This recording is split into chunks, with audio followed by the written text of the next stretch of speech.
In an age where satellites can zoom in on your backyard and GPS tracks our every move, there is still one black hole on the map. A small, lush square of land in the Bay of Bengal called North Sentinel Island. It's roughly the size of Manhattan, but if you try to land there, you won't be greeted with a Starbucks. You'll be met with a hail of arrows. The Sentinelese people have rejected the modern world for thousands of years. But why? Today, we're looking past the headlines to understand the biological and anthropological reasons why this island remains the most isolated place on Earth. Behind every moment lies a scientific wonder. I'm Kale, and welcome to SciCurios, where curiosity meets science.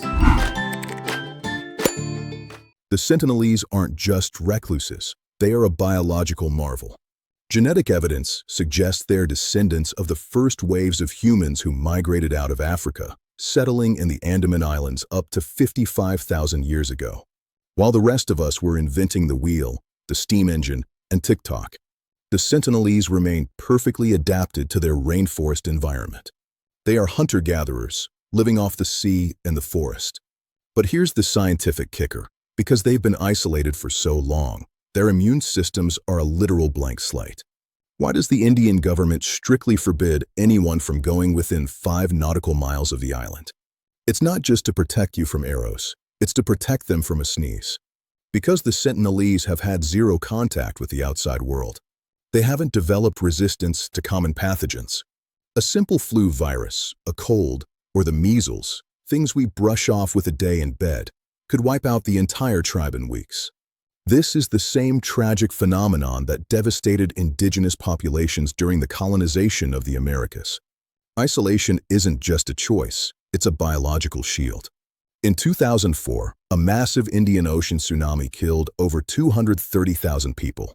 Experts feared the Sentinelese were gone.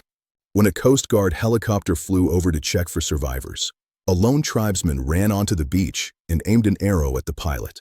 They hadn't just survived, they were thriving. How?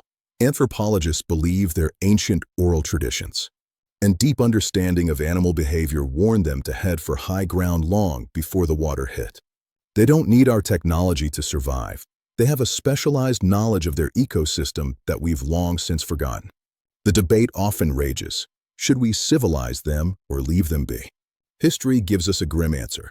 In the 19th century, British explorers kidnapped several Sentinelese members. The adults died almost immediately from illness. Modern anthropology has shifted from discovery to protection. By enforcing a eyes-on, hands-off policy, we are respecting their right to self-determination. They have seen our ships, our planes, and our trash washing up on their shores. And they have consistently said no. North Sentinel Island is a reminder that progress isn't a straight line. These people have achieved a sustainable balance with their environment that has lasted 50 millennia. In a world that is constantly screaming for our attention, perhaps the most scientific thing we can do is give them their silence. So what do you think? Is it ethical to leave a group of people completely cut off from modern medicine? Or is their isolation a right that must be protected at all costs? Let's talk about it in the comments. Science is everywhere if you just know where to look. Thanks for watching SciCurious. Until next time.